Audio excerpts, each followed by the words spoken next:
Hello, welcome to Verbling.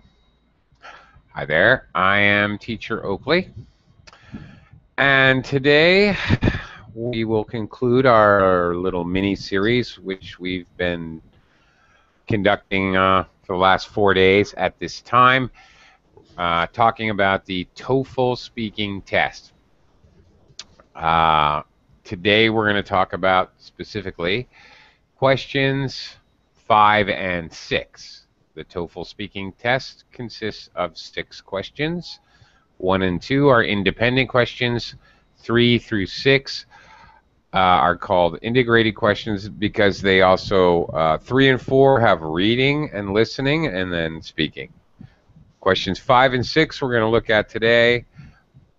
You listen to a recording for about 1.5 minutes or 2 minutes, then you answer questions about the recordings. In questions 5 and 6, they tighten down, they ratchet down the pressure a little bit more. In questions 1 and 2, you have 15 seconds to prepare, 45 seconds to speak. Questions 3 and 4, you have 30 seconds to prepare, 60 seconds to speak. In questions 5 and 6 we're looking at today, 20 seconds only to prepare, 60 seconds to speak.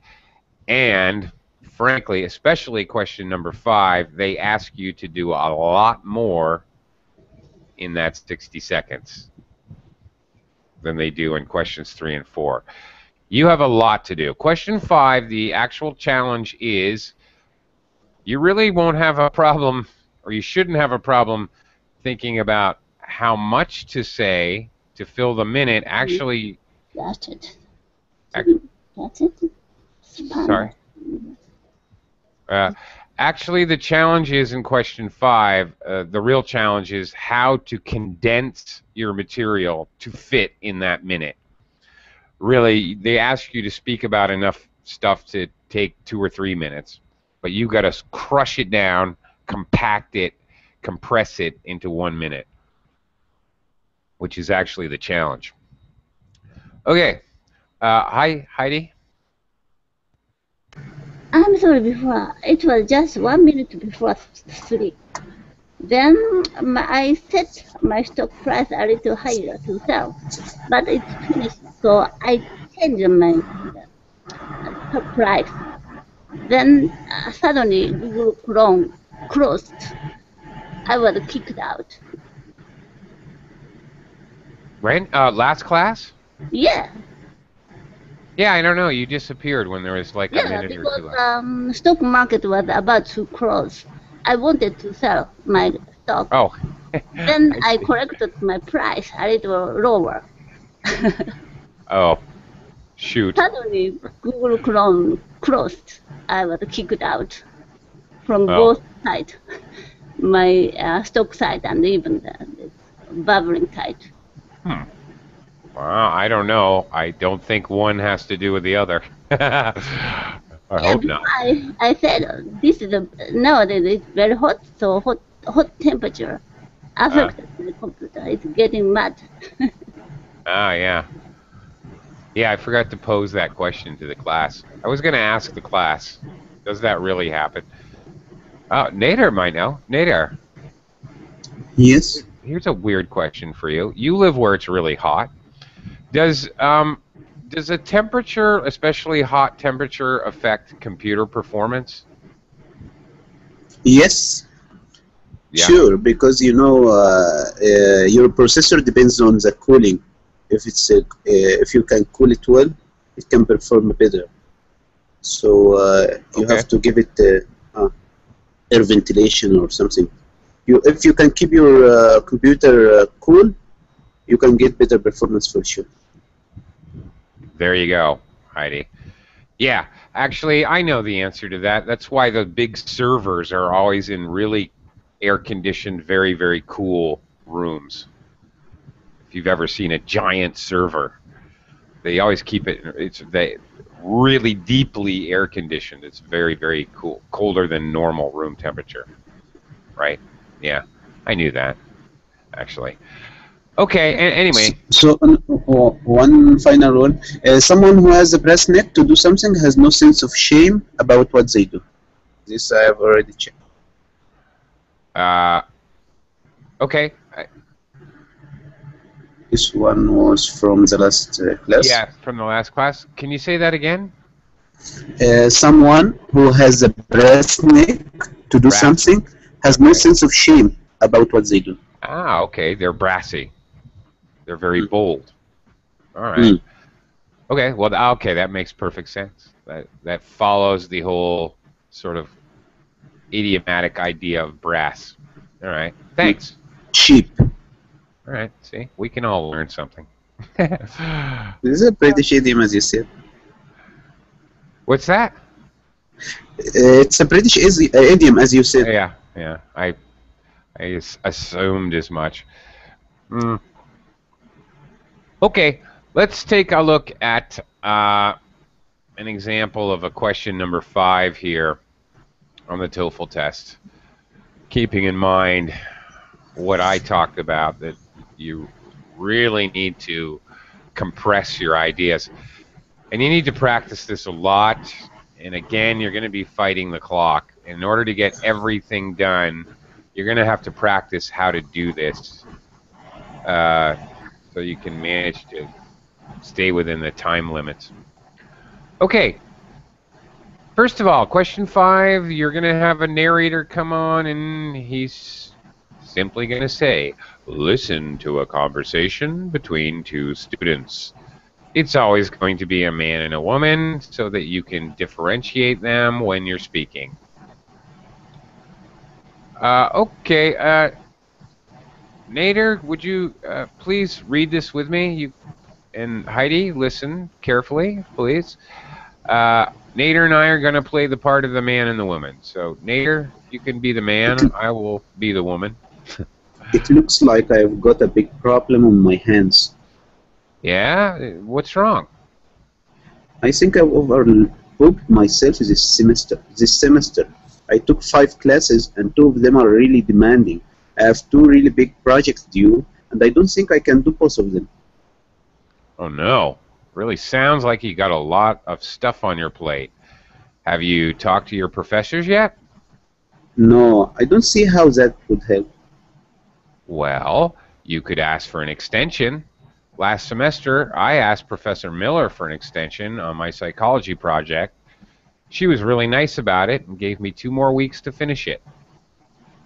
I could do that, but I can't take extension. Sorry. I could do that, but I can't take extension forever. The fact is that I still have a lot of work to do for these classes. I guess, but it could help you open up your schedule for now, so you're not so stressed out, you know? Right. Of course, there is one other option, but it's kind of drastic. You could drop one of the classes and take it next semester. It's still early enough to do it. That could work, but I really didn't want to think about it. But I may have to. Okay. And then you will hear the narrator again. Now this is important. The students discuss 2 possible solutions to the problem. Describe the problem and state which of the 2 solutions you prefer and why. Okay, here's the problem. Here's the thing with this question. You must describe the problem, so you have to, this is how you start. You begin by describing, okay, the man has a problem. He, blah, blah, blah, describe the problem. And then because you need to state which of the 2 solutions, you kind of, this forces you to actually talk about what are the solutions. The woman suggests that he can A or B. And then you have to say which you prefer. So you need another sentence to say, I think the man should A, for example. Then you have to explain why, which is probably, ideally, you would have at least 2 reasons to explain why he should do that. Particular solution. This is a lot. So you gotta introduce, say the problem, say there's 2 solutions, state which one you prefer, and then give reasons, and then reasons and details. Even that's a lot of information to squeeze into 1 minute. That is the challenge in this question. So you need to know exactly how you're going to approach this question. Fortunately, in TOEFL, the questions are always exactly the same. It's always a problem. 2 students talking about a problem on the university campus, has something to do with the university. It's always the same assignment here. This part is exactly the same every time. So you know what you need to do.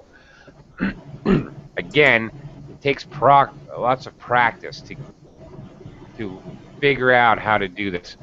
Heidi, you want to give this a try?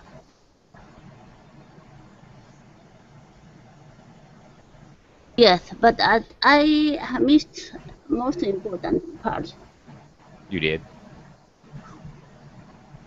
You did.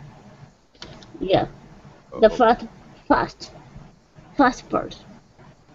Okay. Maybe he can't. No, not this one. This one, probably.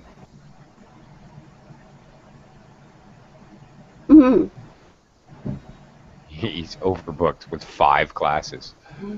Really? That's it? 5? Okay. Okay, so that's it. Describe the problem. Which of the 2 solutions you prefer and why? Okay. He took too many semesters, 5 semesters, so he can't do the project all semesters. Then the other student suggested her, you should ask the professor to expand the period of semester. Then you can do that. But he said, he wouldn't do the thing if he want to expand that period. Maybe it would be forever. So other suggestion is he should drop out from several semesters. Then he should start from the first. Then my solution, if I were him, I would drop out from the 2 or 3 semesters. Then I would start in the next fiscal year, from the scratch. Okay. But then you still have to say why you would do that. Why you would do that. Yeah. Because of lack of time. Okay. Well, right, and you have to do a little comparison. So I would drop out because, as he says, he can't take extensions forever, and he would probably be able to get a better grade if he waited until next semester. So you got to give reasons. Oh, better grade. You can't. Oh, okay. You have to give a couple of reasons. I think it's very apparent that there's a heck of a lot of information to squeeze into 60 seconds. This is, again, I reiterate, this is the problem. One thing, Heidi, semester, let's talk about that. A semester in English, you could drop one of the classes. He has too many classes, all right? Yeah. You could take it next semester. A semester is like a half a school year. 2 semesters.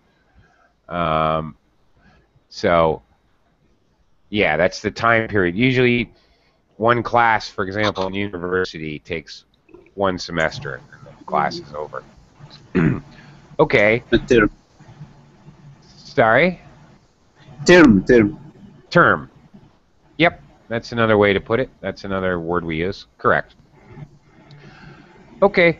All right. She suggested to him. All right. This is another tricky part when you're looking at questions 5 and 3. Make sure that you're getting the pronouns right. Him and her. All right. Be careful not to get confused. All right. And Heidi, I think you said expand the period.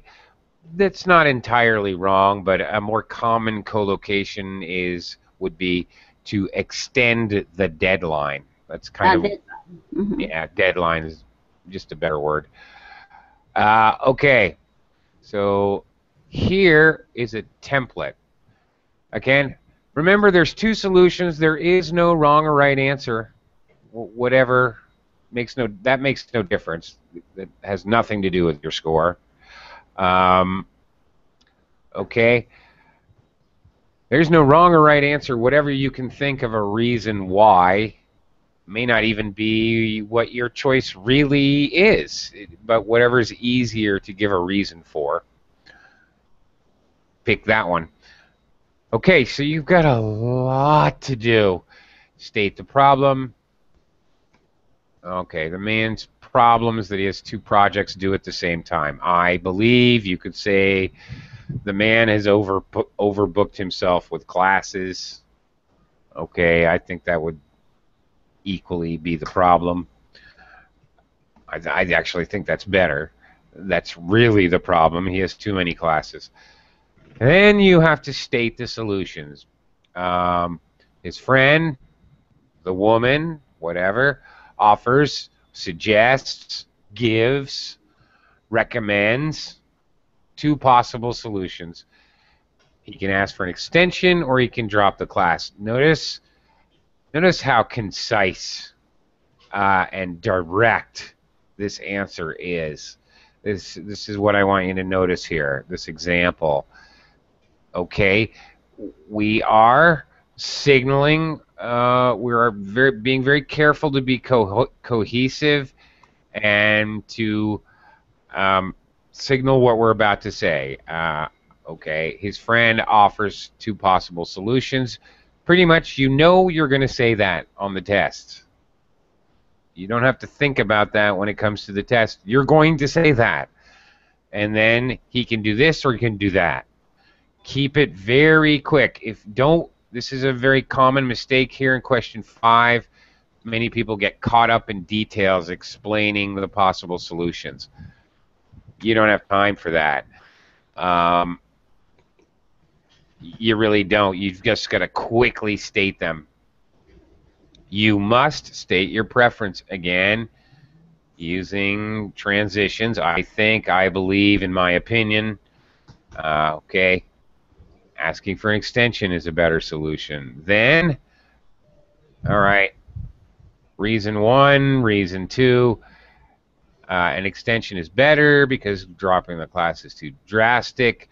A little supporting detail. It seems silly to drop the entire class just because of one conflict. Okay, fine. I also think, again, signaling with transitions, we're adding an idea. My second reason is, as well, additionally, okay, here also, I think an extension is better because the professor will probably give the student one. All right. Okay. And then referring back with a little more detail. The woman told of a similar situation and she got an extension easily. Okay, fine. All right, notice very quickly stating the problem, very precisely, economically stating the solutions. A very simple sentence to state your preference. Notice that in this example, this speaker is probably doing all this part in about 20 seconds, which leaves about 40 seconds to talk about reasons and details why. That's Basically, what you need to do, you need to be very, very economical, problem solution preference. Try to spend the bulk of your time talking about your reasons. Hello, Shafar. Okay. Hi there. Yes. Shafar, I would like you to listen very closely because I'm going to have you try to answer the question. Now, you know what the question is going to be. Your question is going to be describe the problem. All right. Say the solutions. Which solution would you choose and why? The question's always exactly the same here. Heidi, you and I can do the dialogue. You can be the woman this time. I'm sick of being the woman. Okay. Did you hear about the school's new parking policy? It's going to be a problem. No, I don't drive. What's the deal with it? Well, they changed the rules so the freshmen have to park all the way down near the athletic center. That's so far away. Why did they do that? I don't know. I think because the seniors have complained that there's not enough parking on the main campus. All I know is that it's going to be a big inconvenience for me. Is there anywhere else you can park? I mean, the athletic center is pretty far. Maybe you can park off campus. I don't know. I think I'd be afraid that something would happen to my car. I don't use it all the time, so it would be unattended for a lot of time. I guess I didn't think of that. I have an idea. Maybe you could find a garage for the car. It probably wouldn't cost any more than you pay now for a parking tag. Maybe, but I'd have to find a garage close enough to campus that I could walk to. Okay, Shafar. The students discuss two possible solutions. As always, describe the problem and state which of the two solutions you prefer and why. Again, I'm sharing with you the template. You can use this as you answer. State the problem. The problem is there's no enough area to parking, and then the solution means that she could be find parking in in, uh, in campus area of. So that means, and then second solution is to buy some garage instead of buy a parking tax. And that's your preference. My preference is maybe she could just uh, uh, let's see, like yeah, my preference is the first solutions, and then reason one. Oh, I'm beginning to confusing right here. Okay. I am beginning to get confused. Okay, I didn't understand your preference. Actually, I don't know. What's the preference? which one of the two solutions would you pick? Yeah, I picked the solution one. You pick the which one? The second one? First one. First one. Yes. Okay. And what was that one? To find a parking lot in of campus. Off campus. Not a parking lot, but a parking place. Yeah. Yeah. Okay. Then you have to say why. Okay. But you cannot say, you shouldn't say I would choose the first solution. You really should say it. I mean, you can say that, but this is not going to help you on the test. Much better to say, I would prefer, or I would choose, or if I were her, I would find a place off campus to park. Okay, and then reasons why. Why do you choose that? Okay, the first reason is we time for doing work, and it makes us healthy. Okay. For example, I remember when I'm in the high school, never try to walk in my school, so I always using my bicycle, no bicycle, my motorcycle, and then after that, I don't find a spirit in my study. I feel tired because I've never tried to doing sports or something like that. I just study, and then yeah, at the end I'm not keep spirit to still study.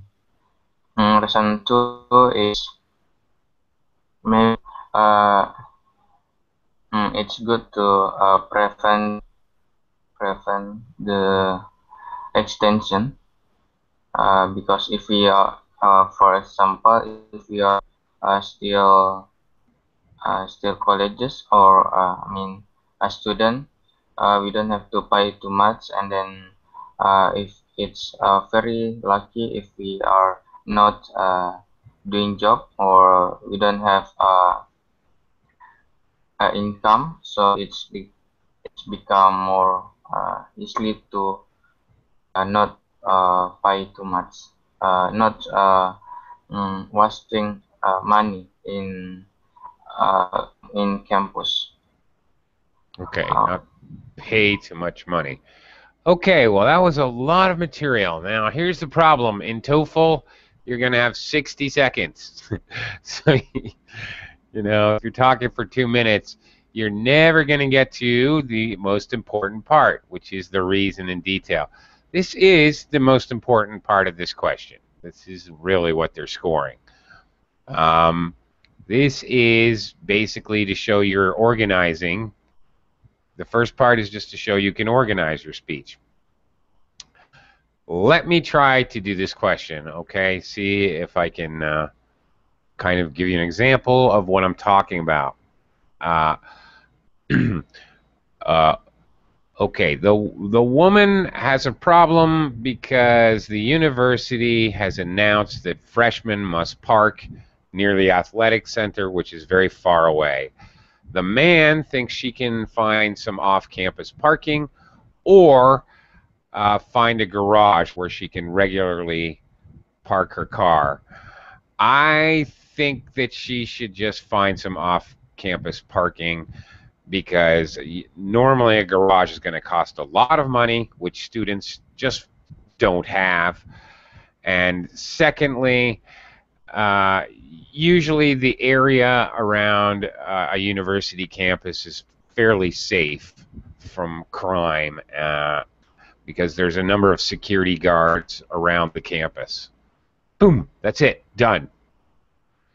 That's it. So that's all you have time to do. You got to quickly go through there, shoot for 2 reasons, maybe just try to say 1 extra sentence. It doesn't matter. Frankly, in question 5, you are definitely just not going to have time to give a long example story. When I was a student, you don't have time for that. So, being very economical. Okay, let's look at question 6. Summarize question. All right, whereas the last question, we have to give an opinion and reasons to support our opinion. Question number 6, again, you're just summarizing information. You're just going to listen to a lecture. The lecture is going to be, I don't know, fairly difficult, pretty formal. Normally, there's not going to be any big, long words that have to do with one specific science or anything. Okay. The trick is here, you only have one chance to figure out the main idea. As you're listening, you definitely should try to identify the main idea. You should definitely be keeping notes. You can take notes as you listen here. You definitely need to do that in order so you don't forget things. It's not possible to get every last little detail. Basically, I organize my notes. There's usually a point or an argument or a reason. Okay, so point 1, detail 1. Point 2, detail 2. Point 3, detail 3. There's going to be at least 2 main points they're talking about.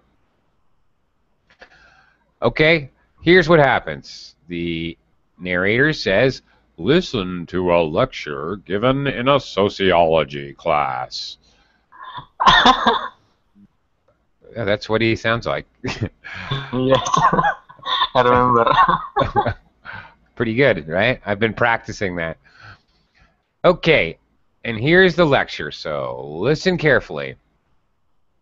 Now, oftentimes, when we think of the internet, we think of it as the ultimate expression of free speech. Who thinks that? Okay, well, I'm sorry. Breaking character. Wait a minute. We think of it as the ultimate expression of free speech. There is no regulation of content on the internet. People and organizations can put anything they want on the web. Also, the internet allows access to a huge amount of information. You can find almost anything you want there, but social scientists have argued that the internet is actually responsible for a new type of censorship.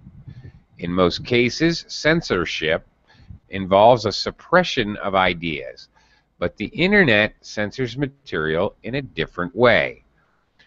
According to these sociologists, the censorship found on the internet is subtle, but just as bad as any form of censorship.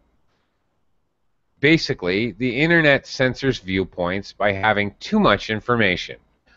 That's right, because the internet contains information from companies, organizations, individuals, and even the government. Any one viewpoint or idea can easily be buried under the tide, meaning that no one is exposed to it. Another way the internet increases censorship is that because it is so vast, information becomes harder to find. Popular search engines direct users to the most popular websites, and very seldom do people take the time to look at any more than the first 2 or 3 sites listed. Thus, these search engines are practicing an electronic form of censorship. Unpopular ideas are hidden and inaccessible to the average user. Okay, that's it. Then we have the narrator again. Using points and examples from the talk, explain how the internet has contributed to censorship. Okay.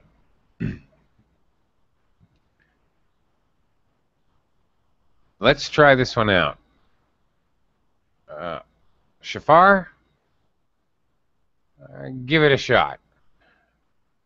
You can think about it for a second. You want to give it a shot? No. No. Okay. Heidi? Heidi? Yes. Hi. Mm-hmm. Do you want to try this? Yeah, okay. And examples. Okay. Thank you. Okay. I'll start. Sure. This is the opinion of a sociologist. Internet is the automatic expression of freedom of speech. The censorship worked a little because there are many huge amount of information. So to censor the all information is very difficult. there are many information from companies or some social groups or individuals. So every day there are many huge amount of information. People can't find their appropriate information easily because of the number of information. So the people people stay the same site only a few minutes. I like that. I'm sorry, I can't. Okay. Okay, now this is very common.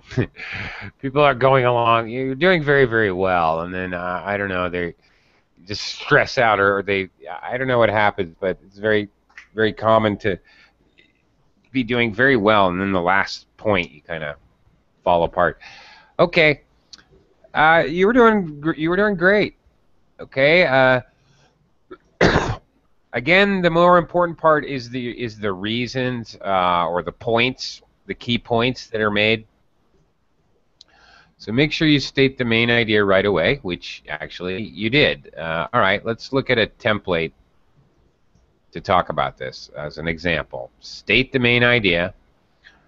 The professor argues that, the professor says, the professor states, the professor lectures about, however you want to say it, argues that the internet actually promotes censorship rather than fights it.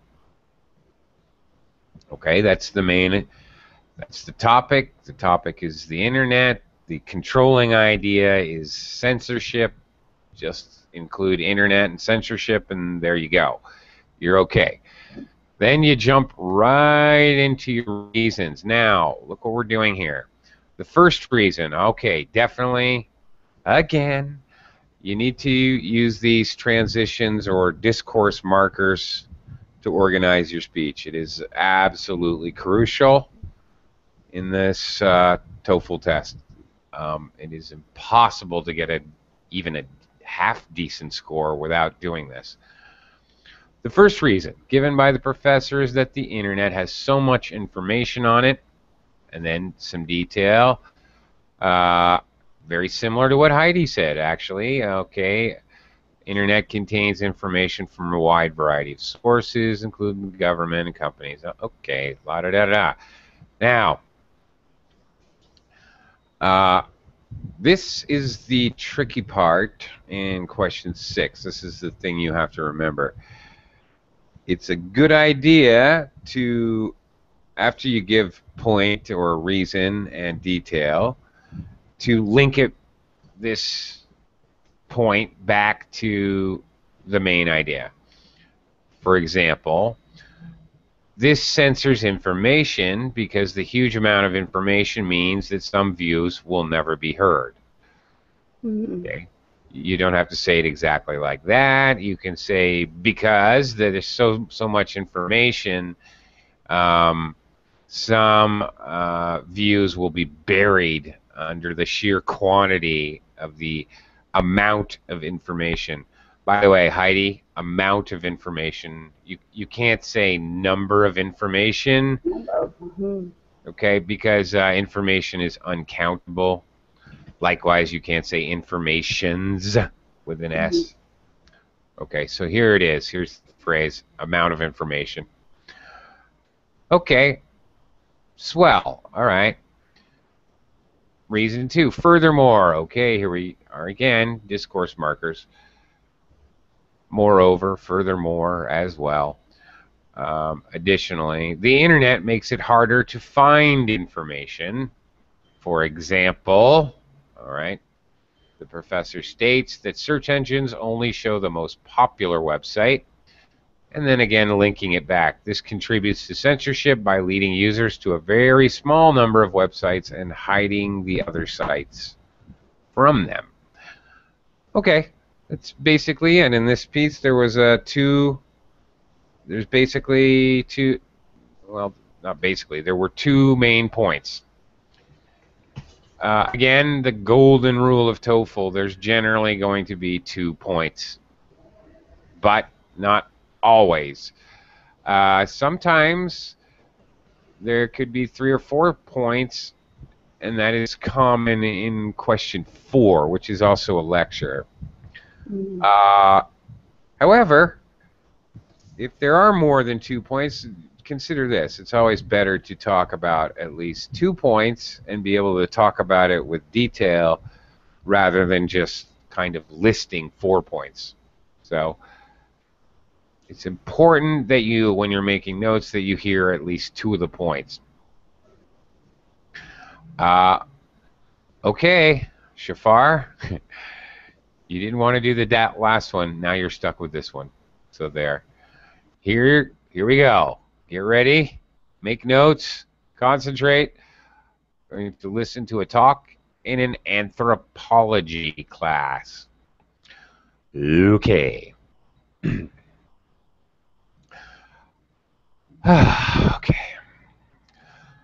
And a 1, and a 2, and a 3.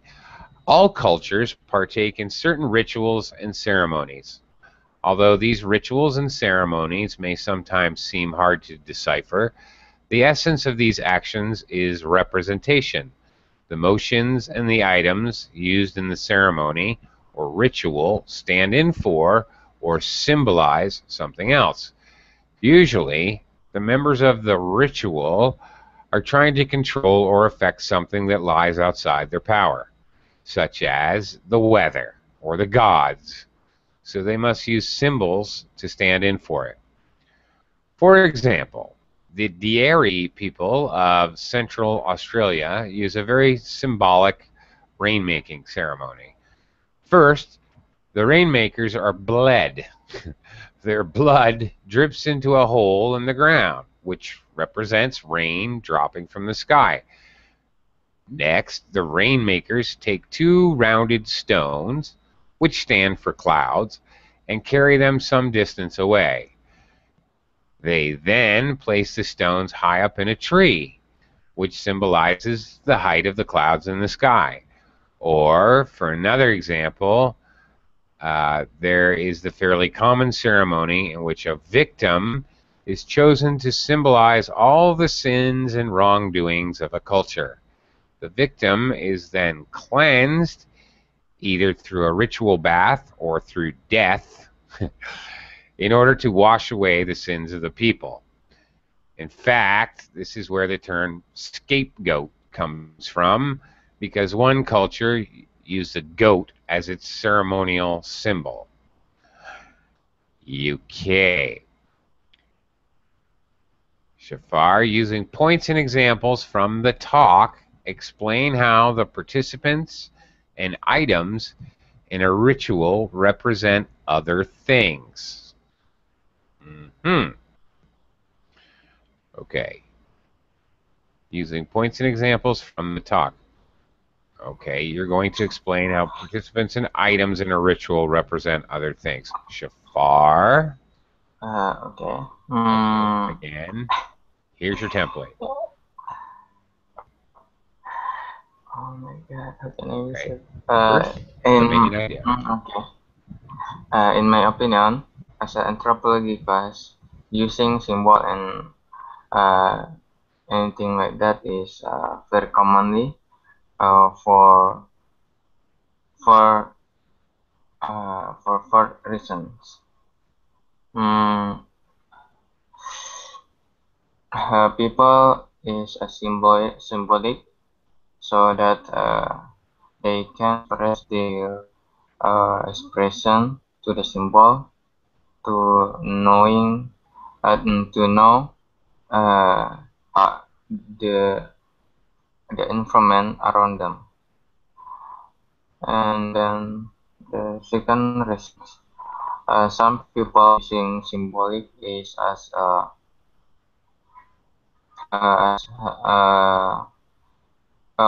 belief or fightful to remove change in their life or wrongdoings. So that, for example, they using symbolic to remove their sins, and then yeah, it is, and in some uh, I think symbol is important for society lives. I'm sorry, I messed up. Okay, I was confused.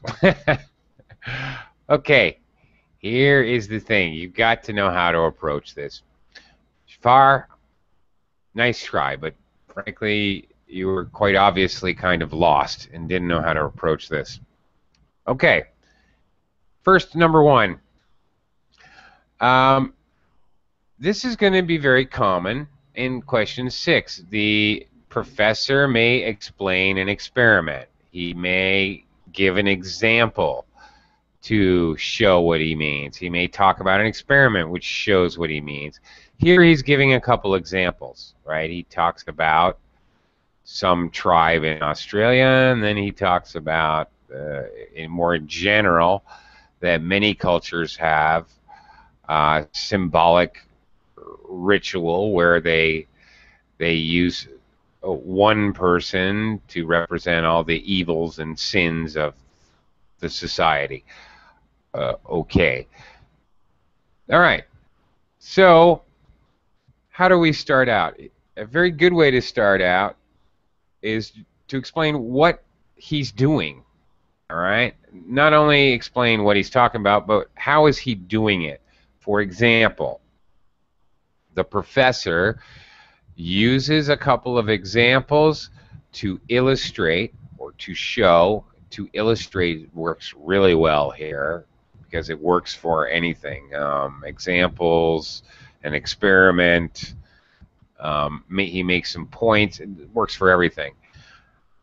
Okay, let me start again. The professor uses a couple of examples to illustrate the idea that people use other objects as symbols in various rituals. Okay, that's it. I'm done with the main idea. Now I'm going to move on to the details. So get the main idea over with. In 10, 15 seconds, you should be working on the main points. You've got to be able to hear the main points when you're listening, and make notes and write them down. Make brief notes, keywords, anything you hear. Maybe I write down Australian tribe, AUS, tribe. Okay, first of all, the professor talks about a tribe in Australia which symbolizes rain with a hole in the ground, and uses stones to represent clouds in hopes that they can get it to rain. The idea being that they cannot control the weather, so they use representative symbols to give themselves an illusion of control. Okay, now that was me linking it between that and the main idea. Then I'm going to move on to reason 2, the example 2. Again, it should be in my notes. Then, after that, the professor talks about how many cultures use one individual as a symbol for all the transgressions and sins and evils of the society, and then use a ceremony to kill or somehow ritually wash the person to get rid of or wash away these sins.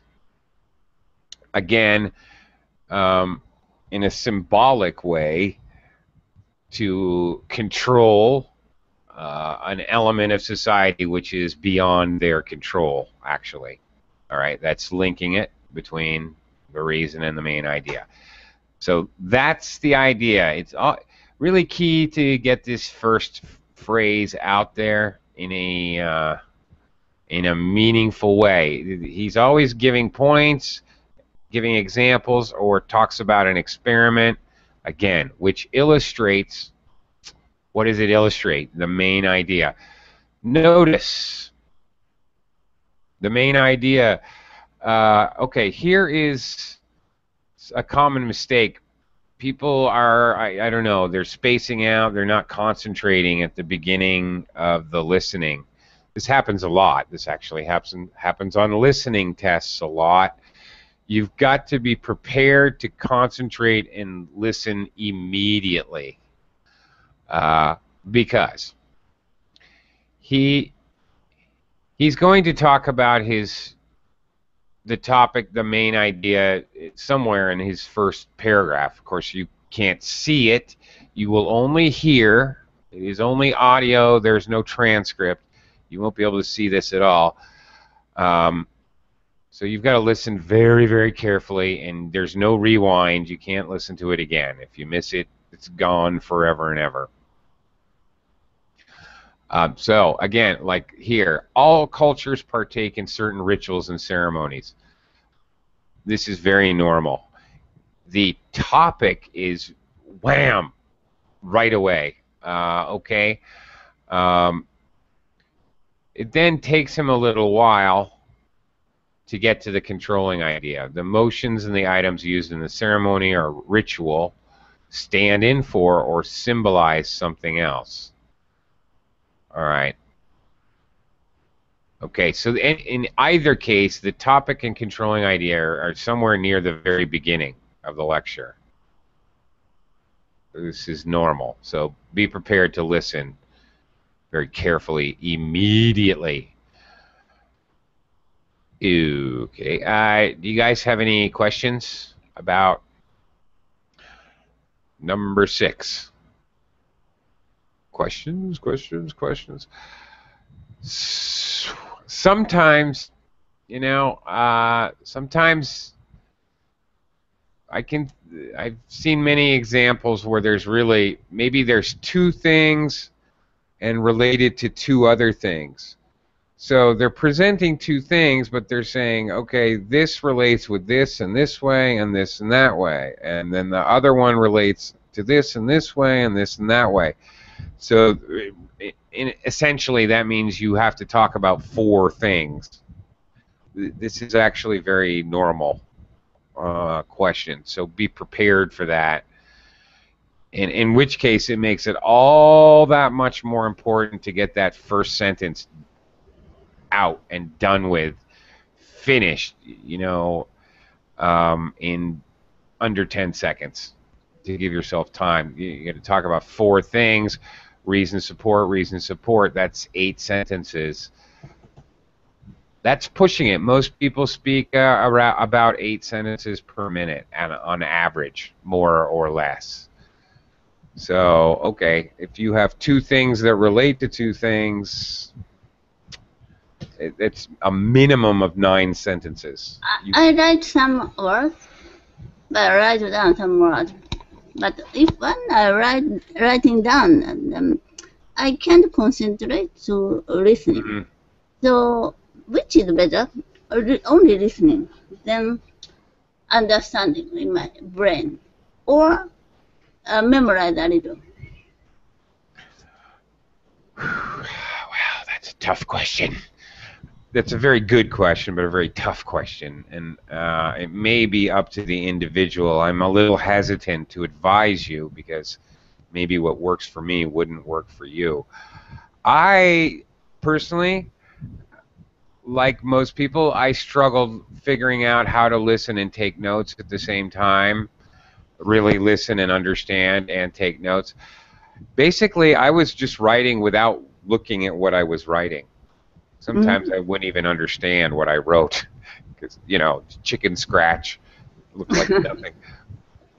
Honestly, I actually had to develop a skill of being able to write without looking at what I was writing, so that I don't know, somehow that helped me to concentrate on listening. It helped me a lot. Now I can kind of do it. I can make notes and not look at what I'm writing and still read my notes. But that took me practice. Honestly, I couldn't do it right away. I had to learn that or teach myself that.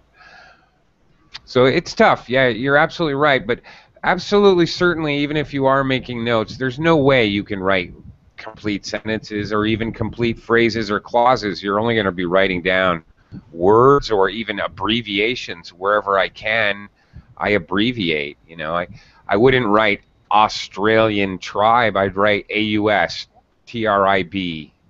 You know, just shorthand notes. As concisely as I can make it, but still understandable.